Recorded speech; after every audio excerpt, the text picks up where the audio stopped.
Vamos lá então, meus irmãos. Vamos iniciar. Eu vou orar e na verdade, a gente reinicia o assunto, porque ainda continuamos a falar aqui sobre filhos. Wesley chegando aí. Pai amado, Pai querido, obrigado, Senhor, por mais um encontro. Obrigado pela oportunidade que o Senhor nos concede de estarmos na tua presença, mesmo sendo numa plataforma digital. Nós cremos, ó Deus, que tu podes falar ao nosso coração, tu podes guiar os nossos passos e nos ensinar a tua palavra. Fica conosco, abençoa-nos. Senhor, se há algum irmão que ainda está chegando do trabalho, ainda está a caminho, traga-os debaixo da tua graça, da tua santa proteção. Fica conosco e abençoa-nos nesse encontro, em nome de Jesus. Amém. Vamos lá então, meus irmãos. Quem é que está com a Bíblia em mãos aí?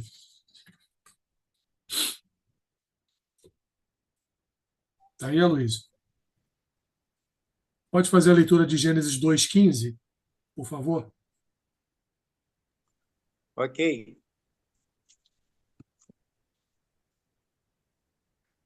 É o mesmo texto que a gente tem lido, né, em todos os encontros, que é o texto base de todo esse livro, né? Gênesis 2:15. Vamos lá. O Senhor Deus colocou o homem no jardim do Éden para cuidar dele e cultivá-lo. 16 também? Não, só o 15. Obrigado, Luiz. Ah, tá. Então é isso, meus irmãos. Nosso texto básico aí de todo o livro é esse, de Gênesis 2:15, que fala exatamente a respeito da nossa função, que estamos trabalhando nela desde o início do livro, que é cultivar e guardar. Já vimos muito a respeito disso. Vimos no último encontro a questão do cultivar em um relacionamento com os filhos, e hoje nós vamos partir para o guardar, que é guardar, que significa disciplinar os nossos filhos, né? Então, assim, Gênesis nos ensinou a Adão a cultivar e guardar o jardim, mas também a sua família, e o autor, de uma forma muito perspicaz, ele também nos ensina a ter esse cultivar e guardar em nossas vidas, que muito nos auxilia na manutenção da família, no relacionamento com as nossas esposas e, por consequência, também no relacionamento com os nossos filhos. Eu quero trazer aqui, irmãos, alguns exemplos de. Pedrinho chegando aí. Quero trazer aqui alguns exemplos de, de famílias que foram desestruturadas por conta da falta de cuidado, que é o cultivar, e a falta do guardar em relação aos seus pais, aos seus patriarcas. Por exemplo, os filhos de Davi. Estava vendo um dia desses, estava fazendo a leitura do segundo livro de Samuel, e ali nos 4 primeiros capítulos ele traz para nós a quantidade de filhos de Davi. Se eu não me engano, acho que eu cheguei a contar, Davi teve 16 filhos, assim, de 4 ou 5 mulheres diferentes. É evidente que isso não ia dar certo, né? Nunca daria certo. Porque ter 16 filhos de uma mulher só já demandaria um cuidado excepcional. Imagina ter 16 filhos de 3, 4, 5 mulheres diferentes. Então já viu. Então a família de Davi, os filhos de Davi, foram o retrato da tragédia do próprio Davi, que não soube disciplinar os seus filhos, não soube educar os seus filhos, não soube cultivar uma relação. Quer ver outros filhos também que são exemplos para nós de filhos ruins? Os irmãos de José. Não é? Os irmãos de José formaram o quê no futuro? Depois lá do, do daquele momento de fome em toda a terra, eles formaram aquilo que viria a ficar conhecida como as 12 tribos de Israel. não é isso? 12 tribos essas onde os seus príncipes, ou seja, os filhos de Jacó, eles eram também filhos de mulheres diferentes. Olha que coisa. Olha como uma família desestruturada leva, a formação de uma família desestruturada leva, evidentemente, à desestruturação de quê? Dos filhos. Então, os irmãos de José, evidentemente, possuíam um caráter duvidoso, ao ponto de fazer o que fizeram com José. Vamos para um outro exemplo. Ofni e Finéias. De quem Ofni e Finéias eram filhos? Do profeta Eli. Lembra dele? Lá no início do primeiro livro de Samuel. Então, Eli, Deus, em determinados momentos do primeiro livro de Samuel, Deus chama a atenção de Eli para que ele repreenda os seus filhos. E Eli não repreendeu seus filhos como deveria ter repreendido. E o final foi trágico. Eles perderam a Arca da Aliança e, além de perder a presença de Deus em Israel, eles ainda foram mortos e a morte deles conduziu o pai, Eli, também à morte. E não só isso. Não houve, depois disso, nenhum só sacerdote da casa de Eli na dinastia de sacerdotes em Israel. Quer exemplo de outros filhos ruins? Os filhos de Samuel. O povo pede a Samuel que escolha um rei, porque o povo diz para Samuel: Samuel, você já é velho, daqui a pouco você vai morrer. E quando você morrer, são os seus filhos que são corruptos que vão assumir o controle da nação? Não, não, não, não, não. Nós queremos desde já que você indique um rei para Israel. Quer ver um outro exemplo? Jeorão, filho de Josafá. Jeorão se casou simplesmente, Josafá um bom rei, mas Jeorão se casou simplesmente com a filha de Acabe e Jezabel. Olha aí, o Nilson. Deixa Pedrinho casar com nenhuma filha de Jezabel, não, pelo amor de Deus. Isso a gente brinca, mas é sério, né? Então, assim, a gente precisa ter esse cuidado de conhecer a família da namorada ou do namorado dos nossos filhos. A gente saber quem são, de onde procedem. Imagina vocês se os nossos filhos se envolvem com uma moça filha de Belial. Filha, por exemplo, de pessoas que se envolvem em relacionamentos pagãos, como aconteceu com as filhas dos homens de Israel, que foi o que levou Israel à idolatria. Imagina isso. Então, assim, o Pedrinho, o Arthur, né?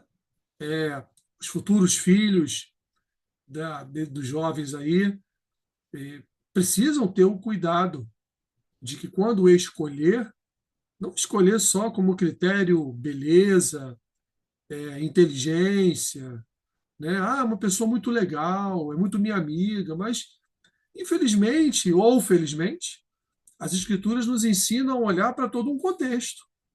Então, por mais que você venha gostar da menina, há um contexto por trás da pessoa que deve ser avaliado para que o seu casamento não seja uma armadilha, não seja uma enrascada, né? E aí depois vem a tragédia.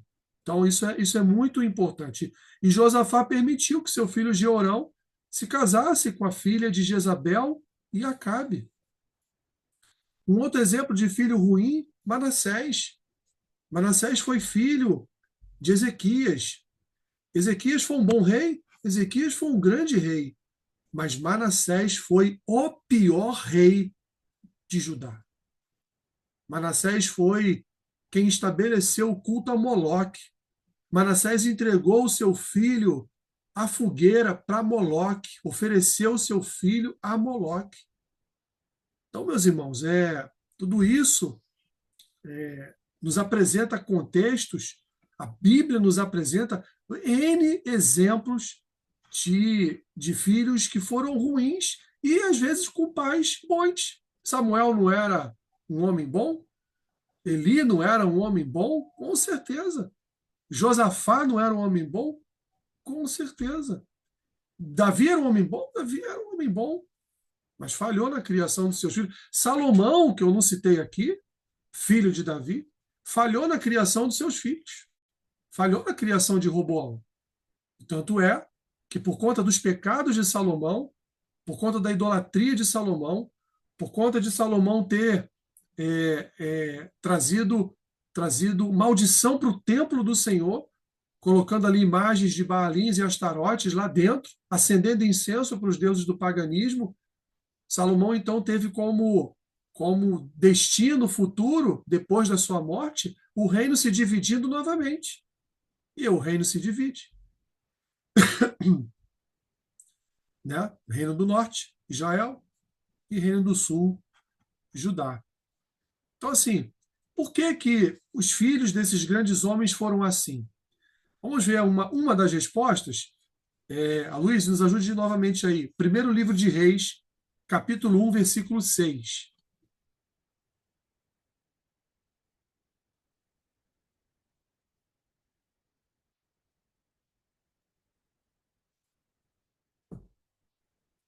Primeiro livro de Reis, capítulo 1, versículo 6.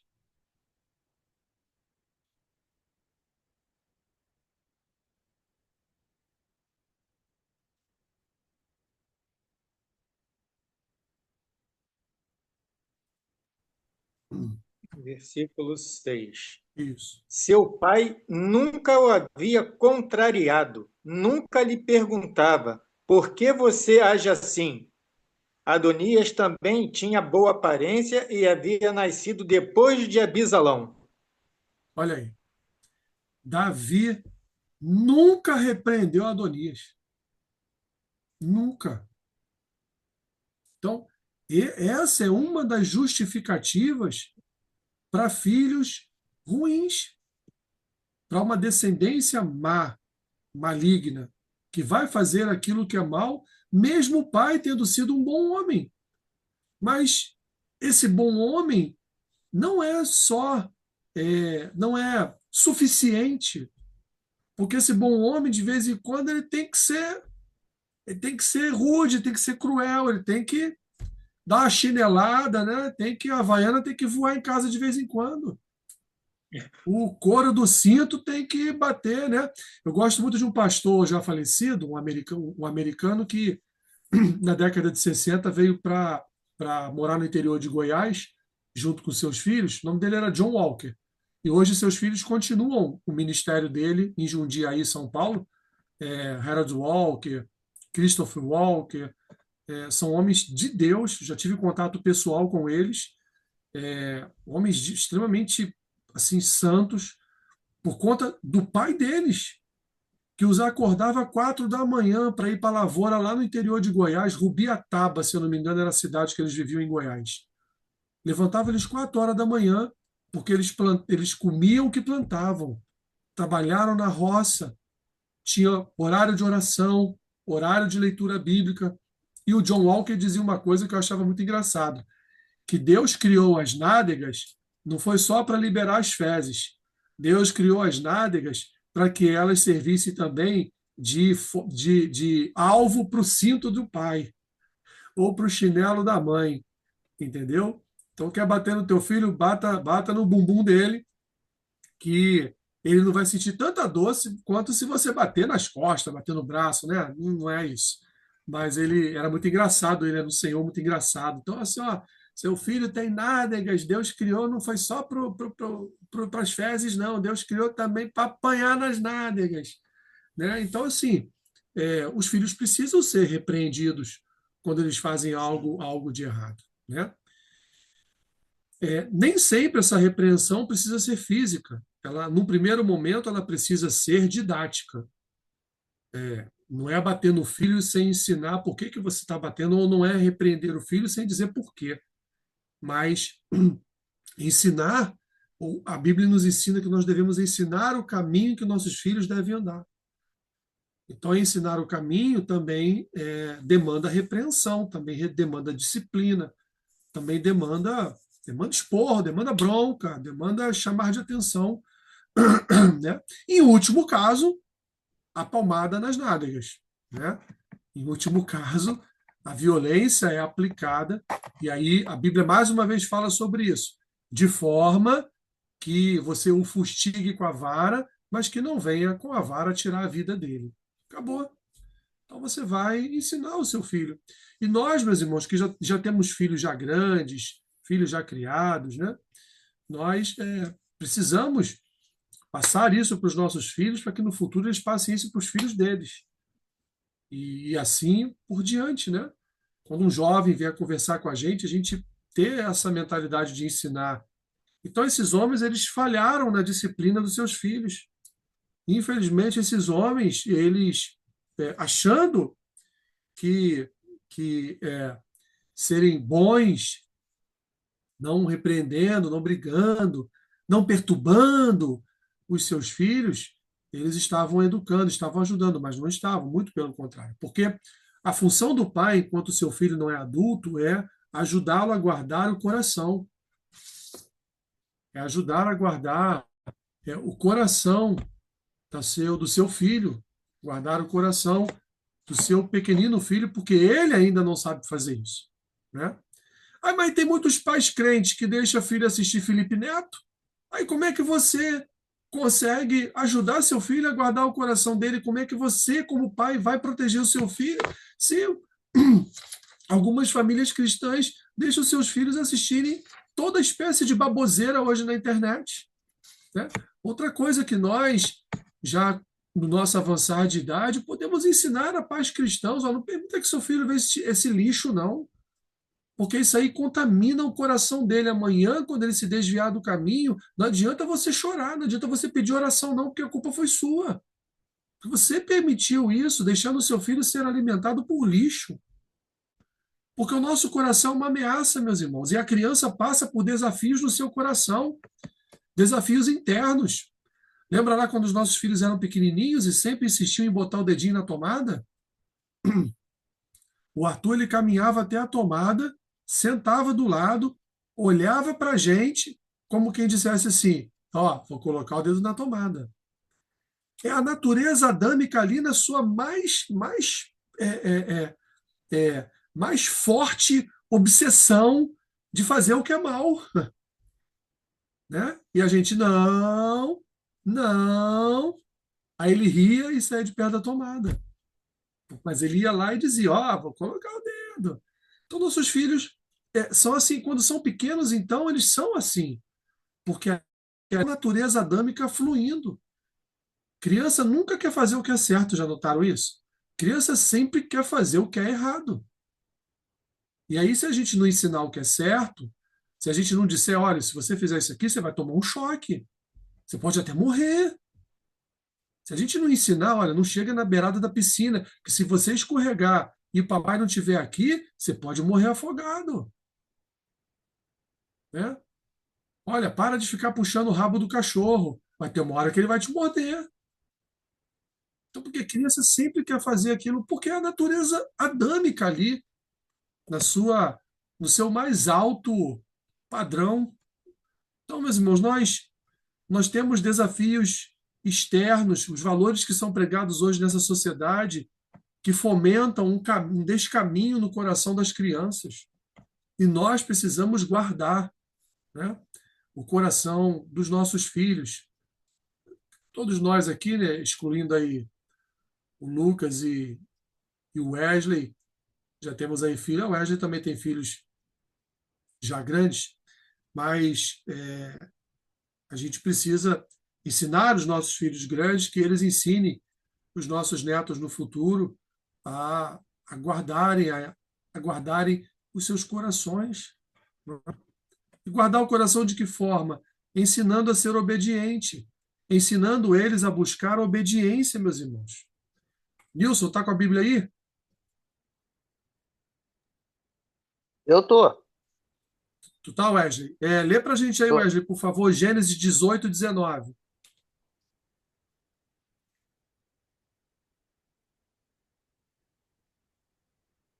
18, 19. Isso.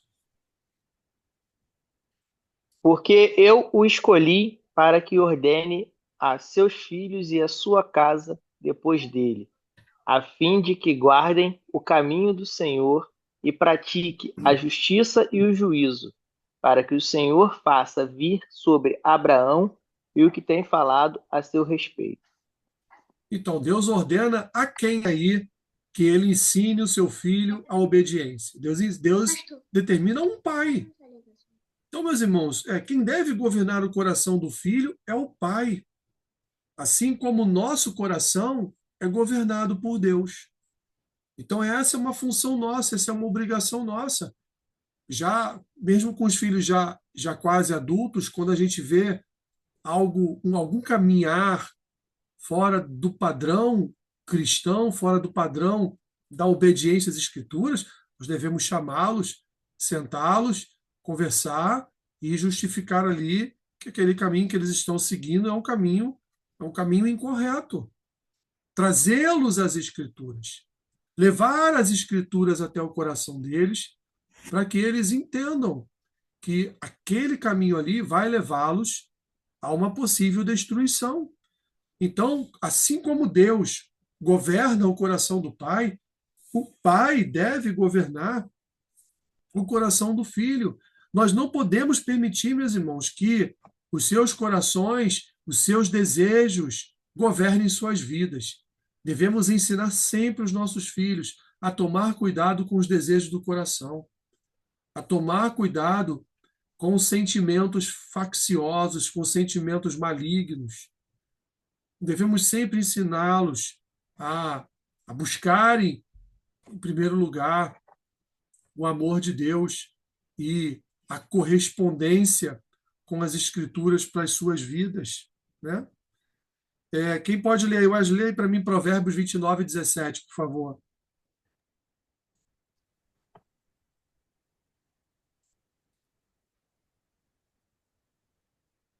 Provérbios 29, 17. 29, 17. 29, 17. Isso. Posso ler? Pode ler? Pode. Corrija o teu filho e te dará descanso. Dará Dará delícias delícias à tua alma. Ó, duas frases, né? Simples. O que é que diz? Corrija o teu Corrija- filho e te dará corrige. descanso. Dará delícias à tua alma. Tua alma. Corrige o teu filho e tu terás descanso. Dará descanso. Né? Tu terás delícias para a tua alma. Ou seja, as Escrituras o tempo todo, meus irmãos, nos conduzem a corrigir, o pai corrigir os seus filhos. Porque os seus filhos ainda não aprenderam a andar no caminho do Senhor, precisam ser guiados. Assim como o Espírito Santo guia os nossos passos, nós temos a função de guiar os passos dos nossos filhos, ajudá-los a caminhar, auxiliá-los nessa caminhada que não é fácil, auxiliá-los nas suas dúvidas, nos seus conflitos, nos problemas que o seu próprio coração põe para fora. Então, nós temos essa função de ajudar, meus irmãos, os nossos filhos a reconhecerem, em primeiro lugar, que eles são frágeis, né? Porque o jovem tem a tendência de pensar que é o cara, né? Eu sou o cara, né? Eu sou o cara, eu posso fazer isso, fazer. Não, pai, se preocupa não. Tá tudo tranquilo. Vai dar errado não. Aí lá na frente, enquanto teu filho lá no quarto dele chorando, porque deu tudo errado. Mas você avisou. Mas você indicou o melhor caminho. Né? Então, essa é a nossa função, meus irmãos. A nossa função é dar direcionamento aos nossos filhos. Dar direcionamento é função nossa, é obrigação nossa, porque Deus os colocou em nossas mãos para que nós venhamos a tomar conta deles. Quem tiver oportunidade depois, assista a minha pregação sobre a segunda parte do capítulo 1 de Provérbios, que foi agora na reunião de oração, está postado lá lá no YouTube lá da igreja. Só procurar lá, reunião de oração, a pregação sobre provérbios, que eu falo também bastante a respeito disso, que Salomão escreveu o livro de provérbios, grande parte do livro de provérbios, para instruir, disciplinar o seu filho. Salomão passou por tanta coisa na vida. Salomão não teve a instrução necessária de Davi. Então Salomão diz o quê? Não, não, não, não, não. Não vou cometer o mesmo erro que meu pai cometeu. Eu vou instruir meu filho. Eu vou escrever um livro que fala de sabedoria, escreveu Eclesiastes. Eu vou escrever um outro livro que vai ser uma série de provérbios. Vou catar provérbios de tudo quanto é nação aqui, né? E vou transformar em provérbios do Senhor para eu transmitir ao meu filho. Então, Salomão faz isso. Salomão, diferente do seu pai Davi, Salomão exerceu o cuidado sobre o coração do seu filho. E aí vocês vão poder ter lá um pouquinho do que Salomão, já ali no início de Provérbios, faz com os seus filhos. Olha o que Efésios, capítulo 6, versículo 4 diz: E vós, pais, não provoqueis vossos filhos a ira, mas criai-os na disciplina e na admoestação do Senhor. Então, meus irmãos, outra coisa que nós devemos exercer sobre os nossos filhos, além de guardar os seus corações, ensinar a obedecer, é exercer o autocontrole. Né? A disciplina deve ser orientada pelo autocontrole, ou seja, a ira contra um filho não é discipulador. Quantos pais, né, vão repreender seus filhos e chama seu desgraçado, seu infeliz, seu burro, seu incapaz, seu isso, seu aquilo. E isso suscita o que no coração do filho? Suscita a ira. E o que a Escritura diz é: não provoque seu filho a ira, mas cria o seu filho. Como? Na disciplina e na admoestação do Senhor. Sem, aqui no nosso linguajar carioca, né? Sem esculachar o seu filho. Né? Pastor, além da ira, também tem a profecia, né? Que as nossas palavras, ela profetiza na vida dos nossos filhos, né? E ele fica com aquilo na mente ali, repetindo, e acaba não evoluindo tudo que podia por causa dessas palavras de maldição, né? Exatamente, porque Satanás usa, né? Eu, quando dava aula de batismo em Nova Iguaçu, brincava muito com isso. Eu dizia assim para os alunos: olha, Satanás ele tem uma biblioteca nacional. Só que nessa biblioteca lá, os seus demônios trabalham nela e tudo isso, lógico, é uma ilustração, tá, meus irmãos? Não existe isso, ok? Mas os seus demônios estão espalhados por todo mundo, porque Satanás não é onipresente. Mas os seus demônios estão lá, espalhados pelo mundo todo. Então, quando eles ouvem alguém proferir uma palavra que tem um peso espiritual, ele cata aquela palavra, leva lá para a Biblioteca Nacional, vai lá no seu arquivo, né, abre seu arquivo, joga aquela palavrinha ali dentro e guarda ela. Um dia, ele vai usar aquela palavra contra a sua vida. Eu trouxe essa ilustração porque, assim, para facilitar o entendimento, né? Mas é exatamente isso que acontece, meus irmãos. Exatamente isso que acontece. Satanás vai usar cada palavra maligna proferida pelos lábios de uma pessoa contra ela mesma ou contra alguém próximo a ela no futuro. É isso que ele vai fazer. Por quê? Porque nós vivemos dentro de uma batalha, meus irmãos, constante, uma guerra espiritual constante. E dentro dessa guerra, Satanás vai usar todas as armas que ele puder usar para matar, roubar e destruir. Ele vai usar até aquilo que a gente fala, até aquilo que a gente faz, até aquilo que a gente reverbera no mundo físico e que um demônio que está ali próximo na hora vai catar. Vai lá para a Biblioteca Nacional, vai guardar lá no seu arquivo, e um dia, quando a porta abrir, quando a brecha abrir de uma forma melhor para ele, ele vai desarquivar aquela sua palavra e vai trazer ela à tona e vai usar contra a sua vida. A palavra é uma coisa muito importante, meus irmãos, porque a palavra mal proferida, ela é a que mais magoa um coração. Às vezes um filho até pensa assim: era melhor o meu pai me bater com vara de bambu. Era melhor meu pai me incestar com vara de goiabeira. Vocês lembram aí da vara de goiabeira, né? Vocês lembram? É melhor meu pai quebrar uma vara de pescar na minha cabeça do que ele ter falado aquilo que ele falou para mim. Eu já ouvi isso de alguns jovens. Eu queria muito, Alessandro, que meu pai tivesse me batido, muito mais do que falado tudo que ele me falou. Isso marca, isso é um selo, e para esse jovem no futuro se livrar disso, só, e como dizia um professor meu, só e somente só através de Jesus. Só. Só através do perdão, só através da graça, só através do amor, da piedade, da misericórdia. Muito difícil, muito difícil. Então, esse jovem vai lutar a vida toda para não levar essa mágoa para o caixão com ele, para que ele perdoe o pai dele antes que o pai dele venha partir ou que ele mesmo venha partir, né? Então, meus irmãos, nós devemos discipular os nossos filhos sem trazer ira ao coração deles. Nós não temos licença nem para humilhar e nem para espancar os nossos filhos. Porque um pai irado, meus irmãos, a única coisa que ele vai trazer para o coração do filho é desprezo e amargura. É a única coisa que ele vai trazer para o coração daquele filho é desprezo e amargura.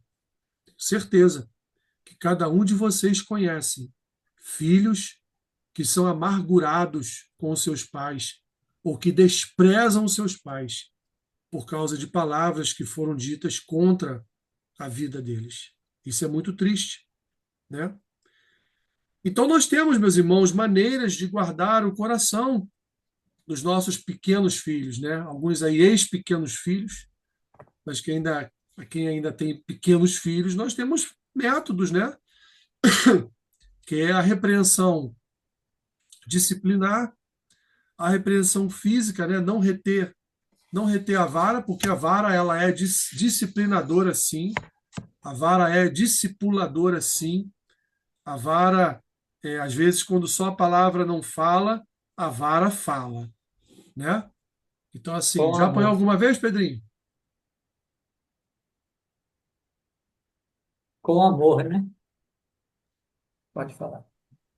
É, uma só. E eu tenho Uma vergonha. só?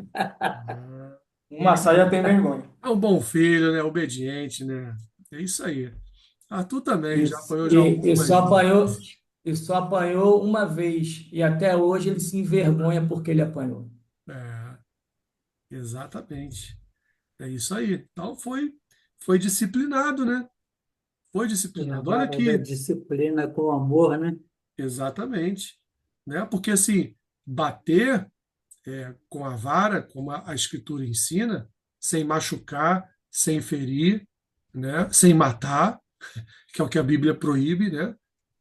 É uma forma de mostrar amor, uma forma de amar É o isso seu, o aí. seu filho, né? Provérbios 23, 13 e 14 diz assim, ó, não retires da criança a disciplina, pois se a fustigares com vara, não morrerá. Tu a fustigarás com a vara e livrarás a sua alma do inferno.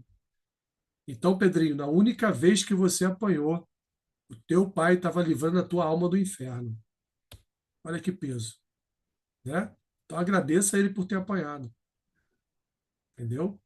Porque ele estava livrando a sua alma do inferno, né? Isso é muito sério, meus irmãos. A gente brinca, mas é algo assim bem sério, né? Bem pesado. Provérbios 29, meus irmãos, versículo 15, vai dizer assim, ó: a vara e a disciplina dão sabedoria, mas a criança entregue a si mesma vem a envergonhar a sua mãe. Vocês já viram alguma criança entregue a si mesma? Já, né? Muitas. Olha, vou falar uma coisa: quando a gente viaja, vai assim para uma Triste. praia, para uma pousada e está na piscina, que a gente mais vê a criança entregue à sua própria sorte. Olha, o garoto tocando um terror no lugar. E os pais não estão nem aí. Nem aí. Estão aprontando de tudo. estão dando um nó em rabo de cachorro, estão tacando gato no rio, estão, né, pulando lá no toboágua, lá em cima de dois, três, não é verdade? Estão dando cambalhota na beirada da piscina, quase batendo com a cabeça na beirada e morrendo. E os pais não estão nem aí, nem aí, nem aí. Nós já tivemos um caso lá na igreja, quando nós estávamos no salão da irmã Sônia, de uma mãe levar um filho para a escola bíblica e dizer para a Érica assim: olha, ele não pode ser contrariado, não, tá? Então, tudo que ele pedir, dá a ele. A Érica olhou para a cara dela assim, ficou quieta, né? E aí, lá dentro da escola bíblica, a Érica notou que o menino era cheio de vontade. A Érica falou: aqui não, bebê. Aqui tem vontade sua, não. Aqui tem regras. Aqui tem hora do lanche, aqui tem hora de estudar a Bíblia, aqui tem hora de orar, né? E o menino ficou lá, ficou bem. Mas assim, a mãe tem a cara de pau de falar, não contraria meu filho. Como é? Tentar Não destruir contraria ela. meu filho? Coitado dessa criança, meus irmãos. Se ela não mudou essa postura, essa criança vai ser uma criança amargurada a vida toda, porque o que ela mais vai sofrer na vida dela é confronto. O que mais ela vai sofrer é Ele não confronto. O que mais ela vencer. vai ter na vida? Não na cara, não é? A gente sempre tem um não, a gente vai em busca do sim. O não já está ali posto, não é? Então, assim, é inadmissível uma mãe, pela forma, não pode contrariar o meu filho. Então, leva E a ele. melhor fase para a gente aprender a lidar com esses sentimentos, pastor, é na infância, né? Então, se a gente priva a criança dessa Exatamente. Na infância que frustração, tem do não que. ali, quando cresce, fica aquelas Exatamente. crianças de qualquer confronto quer se matar, deprimido, não sabe viver, Exatamente. não consegue chegar no ambiente de trabalho bem. Exatamente. As coisas que o autor fala aqui na página 60, 169, né? Na hora de dar a palmada, procure privacidade. Não bata no filho na frente das pessoas, né? Tá na rua, vai só no ouvidinho dele. Era o que eu fazia com o Arthur. Quando chegar em casa, tu se prepara. Só falava isso. Quando eu chegar em casa, garoto, tu se Ai, prepara, meu Deus. né? E às vezes passava, chegava em casa, só conversava, disciplinava no papo e tal, nem É, batia, né? Agora, o pior momento para você disciplinar o seu filho é quando você está com o coração parado. Não vai dar certo. Acalma, reflete, pensa assim, caramba, eu fazia muito pior do que ele faz. Por criança, fiz muita bobagem já também, né? Então, acalma o coração, reflita, e aí em casa, né? Sem chamar atenção na frente de todo mundo, sem fazer passar vergonha, né? Aí em casa você repreende, né? Torne a ofensa conhecida. Seu filho precisa saber por que que ele está sendo repreendido. Por que que ele está apanhando? Às vezes não sabe, né? Tem um ditado que diz, quem bate sabe por que bateu e quem apanhou sabe por que apanhou. Não, nem sempre quem apanhou sabe por que apanhou, não. Eu estou apanhando por quê? O que aconteceu? Né? Tem que explicar, tem que justificar, tem que ensinar. Tem que exigir que a ofensa seja reconhecida. Tem que exigir do filho arrependimento. Isso aí, pastor, para não levar a ira, né? Para não levar a ira para o coração dele, Exatamente. irmão. Ô, Senão rapaz, você você. vai irar seu Ué, filho. estou te ensinando um bom caminho. Você precisa É. reconhecer que esse é o melhor caminho do que aquele que você tomou. Você precisa reconhecer que você estava errado. Se você não reconhecer que você estava errado, não tem conserto. Então você não aceitou a repreensão, você não aceitou a disciplina, você não aceitou livrar sua alma do inferno. Não é? Então o pai precisa exigir do filho que a sua ofensa seja reconhecida. Abrace, reconforte, exorte o seu filho. E aí, certamente, ele no futuro, quando adulto, ele vai olhar para trás e vai reconhecer, nossa, que bom que meu pai fez isso comigo, e vai fazer com o filho dele também, porque foi assim que ele aprendeu, foi assim que ele desenvolveu essa disciplina, né? Então, no final de tudo, os nossos filhos devem pensar da seguinte forma: eu mereci o castigo, meu pai me disciplinou porque me ama. Eu mereci esse castigo e eu fui disciplinado pelo meu pai Porque o meu pai me ama. E aí temos também, né, essa repreensão da vara, temos a repreensão verbal, que é você exercendo sua autoridade paterna. Toda criança cristã deve ser treinada a obedecer os seus pais, porque se não obedecer o pai que ela está do lado todo dia, como ela vai obedecer a Deus que ela não vê, meus irmãos? Como? Como ela vai obedecer uma palavra que para ela, até certo sentido, é uma palavra abstrata, que é a Bíblia? Para ela, até certo sentido, são histórias ali contadas para a criança enxerga tudo aquilo como fábula. Como fábula. E aí, na idade do conhecimento, na idade do discernimento, ela vai ver que todas aquelas histórias que ela aprendeu eram verídicas, eram verdadeiras. De fato, a Bíblia nos conta uma verdade absoluta. Mas, assim, enquanto ela é uma criança, ela vive meio que no mundo de Nárnia, né? No mundo da fantasia. Ela fantasia todas as coisas. Até a forma como você conta uma história bíblica para o seu filho é diferente de quando você vai contar uma história como essa, dando aula na escola bíblica infantil ou dando aula no SIAB, contando a mesma história. Né? No SIAB você vai contar a história de uma forma madura, vai se aprofundar na teologia, na doutrina, que está por trás daquela história. Mas para uma criança, você vai se ater ali ao básico. Você vai ensinar ela com uma didática que faça com que ela entenda aquilo que você está dizendo. Por quê? Porque ela vive uma vida fantasiosa. Ela precisa de ilustrações para entender aquilo ali. Né? Então, assim, voltando lá a Eli é para nós um exemplo negativo, meus irmãos. Um exemplo negativo. Porque Eli não repreendeu Ofni e Finéias. Deus mandou ele repreender, ele não repreendeu. E vivemos agora tempos muito difíceis, meus irmãos, porque no nosso tempo a psicologia tem colaborado negativamente com os filhos.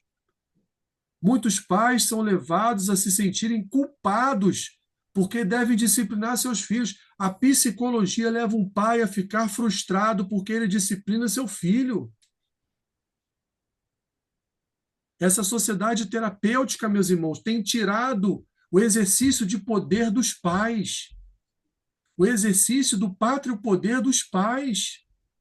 E muitos pais dão uma palmadinha no filho, depois vão para o quarto chorar porque se sentem culpados. Quando eles deveriam se sentir bem de repreender o seu filho e estar salvando a alma do seu filho do inferno, como diz lá Provérbios. Então, não deveriam se sentir culpados por disciplinarem seus filhos, mas a psicologia moderna diz que um pai não pode dar uma palmada no seu filho, que um pai não pode repreender duramente o seu filho. E repreender duramente é repreender de forma que você não ofenda o seu filho. Você seja duro com ele, mostrando para ele que aquilo que ele está fazendo é algo que não vai prejudicar a vida do pai, não. Vai prejudicar a vida dele mesmo. Ele está cavando a cova para ele se enterrar nela depois. A verdade é essa. Mas na psicologia, não. Você tem que ter cuidado. Você não pode ser muito duro com o seu filho. E aí é o que a gente vê, meus irmãos. Pais deixando seus filhos à própria sorte. Por quê? Porque não, eu faço terapia e a minha psicóloga falou que eu não posso.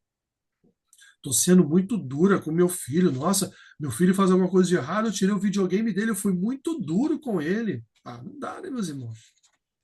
Não dá. E o que a gente está vendo aí é um lixo de sociedade. O que a gente está vendo é uma geração Z perdida. Uma geração Z que faz o que quer. E quando um terceiro vai repreender, né, ele esculacha aquela pessoa, porque se ele não aceita a repreensão do pai, vai aceitar de um vizinho? Tem uma história muito engraçada que aconteceu aqui no meu prédio, há uns 2 anos atrás. Tinha criança, não, uns adolescentes aqui, 3, 4 horas da manhã, andando pelo prédio aqui e apertando o campainha dos outros. Evidente que dos nossos andares aqui tem câmeras, né? As câmeras pegavam. Mas mesmo o síndico falando com os pais, não deu muito certo. Só deu certo quando aconteceu uma coisa. Quando um vizinho foi para o grupo do condomínio e disse o seguinte: coitado desse adolescente, desses adolescentes, se eu pegar eles. Não vai ter pai, não vai ter mãe, não vai ter avô, não vai ter avó, não vai ter tio, não vai ter tia que vai se meter. Aí nunca mais aconteceu. Ou seja, precisou alguém fazer uma ameaça velada. Lógico que o cara, depois eu conversei com ele, falou assim: eu não ia fazer isso, Alessandro, mas eu precisei, naquele momento que você não aguentava mais, cara. Pelo menos uma vez por semana, minha campainha de pouca da manhã tocava. E o síndico não queria dizer quem é, porque não pode expor a imagem dos adolescentes, né? Mas o síndico conversava com os pais, e quem são os pais, e os pais não estavam resolvendo, até que um dia eu fui muito aborrecido e fui no grupo e falei aqui, né? E assim, nenhum pai foi no grupo e falou: não quero ver você no meu filho, quero logo. Eles iam entregar o filho deles lá no grupo? Não. Fala aí, Luiz. Hein, pastor?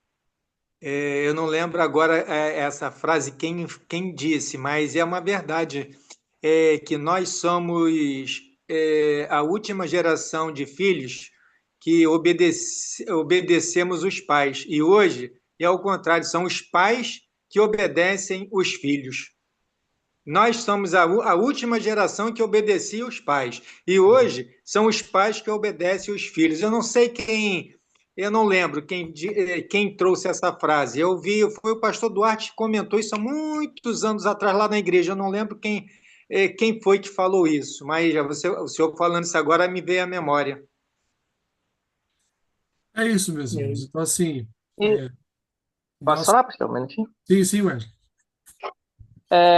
Até a criança, ela busca uma autoridade para respeitar. Quando você fala com ela com autoridade ali, respeitosamente, ela respeita. Você vê os adolescentes aqui, principalmente no meu portão, eles ficam jogando bola ali, xingando palavrão. Aí uma vez eu parei com você e falei: pô, gente, vocês falam muito palavrão, pô, mora aqui, tem criança. E conversei com eles na moral, eles continuam falando palavrão, mas quando eles me veem, eles param.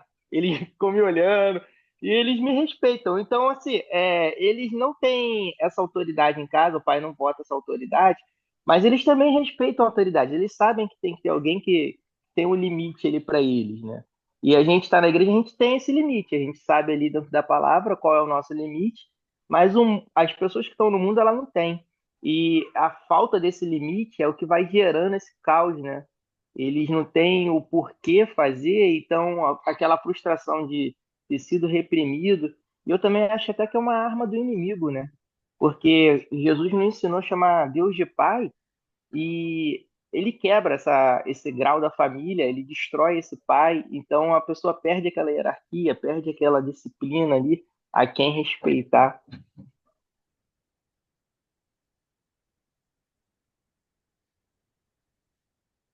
Tá no mudo, pastor. O senhor tá no mudo.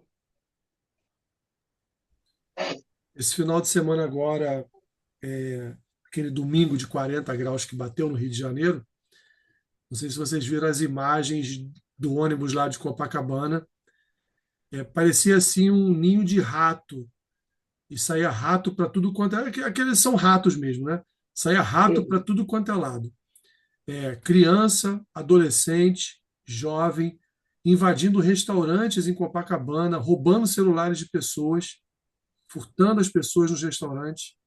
E assim, correndo pelas ruas de Copacabana, uma cena assim, é uma cena apavorante, porque você olha aquilo e assim, ao mesmo tempo que o seu coração se enche de ira, você, por outro lado, você pensa assim: Jesus, o que vai ser dessas crianças que quebraram o ônibus todo, né?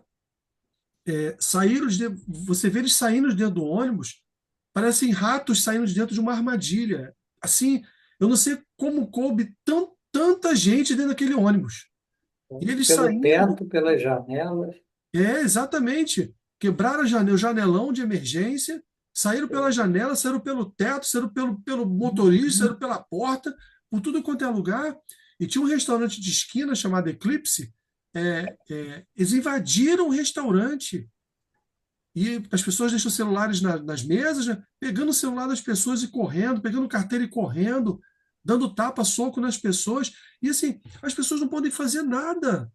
Porque se você dá um tapa num sujeito Ano desse, passado, os moradores lá estavam se formando grupo ainda tem, ainda no tem, Telegram para poder se ainda tem. juntar e fazer a justiça com as próprias mãos ali. Sim, ainda Porque tem. vai gerando uma indignação, né? Sim, E exatamente. extrema para um lado e extrema para o outro. Porque você Exatamente. mora ali, você toda semana, todo final de semana você ficar sofrendo esse abuso. E assim, hoje é o meu filho, amanhã é o filho do meu vizinho, Sim, e vai sim, juntando cada vez mais pessoas frustradas. E a gente exatamente. vai vivendo nessa guerra civil, né? Sim. São Praticamente vai se lutadores, tornar isso. são lutadores de jiu-jitsu, formaram um grupo, o grupo cresce Não, a cada mês. não é só lutador de jiu-jitsu, não, pastor. Tem pessoas ali que nem luta. Tá Né, ali mas só para. os cabeças, os principais, Começou com os são os lutadores. lutadores. E assim, eles estão. Tem algumas imagens que de vez em quando eu vejo no Twitter, que eles pegam dois, três, e aí incesta eles mesmo, entendeu? E assim, enfim, dá um susto, mas, cara, bandos, né? Então, assim, tem, não tem jeito, né? Não tem jeito. Então, Não, papai não isso acabou a fruto, reunião, não, calma aí. tudo isso fruto de quê? Tudo isso fruto dessa educação permissiva, dessa educação que não disciplina, dessa educação terapêutica. Ah, meu filho fazer o que quiser, né? Tá lá na praia com os coleguinhas. Pô, o cara tá invadindo o restaurante e furtando os outros. E não se engane não, meus irmãos, tem muitas mães que não sabem o que seus filhos estão fazendo na rua. Não sabem. E aí depois, por uma questão de contexto, né? Acabam aí perdendo a vida, acaba acontecendo alguma coisa, e aí a culpa é da polícia, a culpa é de não sei o quê, porque a mãe nem sabia o que o filho fazia na rua, não sabia mesmo, né? Então, assim, meus irmãos, mas a gente está falando aqui só desse exemplo para mostrar como está aí fora, na sociedade, né? Mas dentro da igreja, infelizmente, muitos pais agem da mesma forma, não assumem as suas responsabilidades com os seus filhos. E aí acabam trazendo problemas para a igreja. Porque na hora que um pastor repreende, na hora que uma irmã repreende, aí fica chateado, não, mas você não pode repreender o meu filho, então eduque ele, para ele não trazer problema aqui para a igreja. Então você discipline ele em casa. Se você não disciplinar ele em casa, vai ser disciplinado aqui. Ah, então eu vou embora dessa igreja. Então vai. Deus te abençoe, vai com Deus.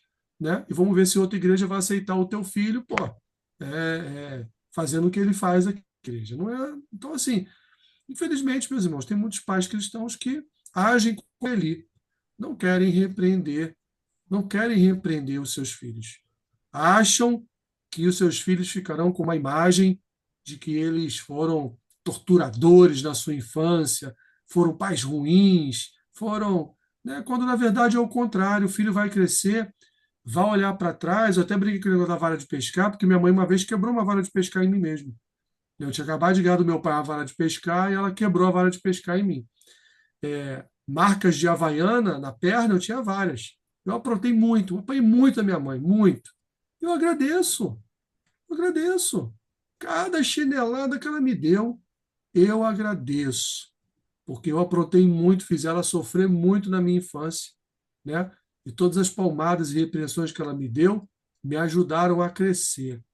Não, não me impedem de ter defeitos, não me impede de cometer pecados, mas me disciplinaram para saber aquilo que é correto e aquilo que é errado, até onde eu posso ir e aonde é o meu limite que eu não posso ultrapassar. Então é isso, meus irmãos. Eu não tenho o mínimo rancor, amargura por ter apanhado da minha mãe. O mínimo. O meu pai nunca me bateu. O meu pai também não morava comigo, né? Era minha mãe que aturava as minhas loucuras. Então, assim, não tenho problema nenhum. E deveria ser assim, deveria continuar sendo assim, mas infelizmente não é. E muitos pais devem ser chamados de Eli. São verdadeiros Elis que não educam os seus filhos.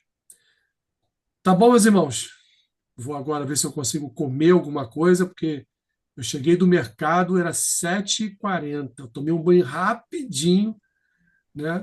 E aí liguei o computador, Meu computador está lento, meu notebook está lento, demorou de ligar, demorou de ligar. Eu falei, Jesus, daqui a pouco os irmãos estão entrando na sala, eu estou ainda ligando aqui o computador. Mas aí, graças a Deus, deu tudo certo. Vou ver Tá se tão bom. coisa. Oi? Tá tão bom que dá nem vontade de parar. É verdade, é verdade. Eu só espero daqui a pouco não me aborrecer, Wesley, só isso, entendeu? É, Daqui a temos esse exatamente daqui a porém aí. 31 minutos eu espero não perder o meu azimuth, como diz um amigo meu, não perder a minha calma, a minha tranquilidade, a minha paz. Captei, captei vossa mensagem. Captou, Aí, né, tá aí, ó. Wesley? Porque é o Arthur aborrecido Não é de um mesmo? lado, eu aborrecido do outro, e a minha esposa chamando o adversário de raça de víboras. É tudo muito engraçado aqui em Já casa. chegou a notificação aqui com a escalação. Tô só esperando só fechar para clicar Ô, em cima aqui.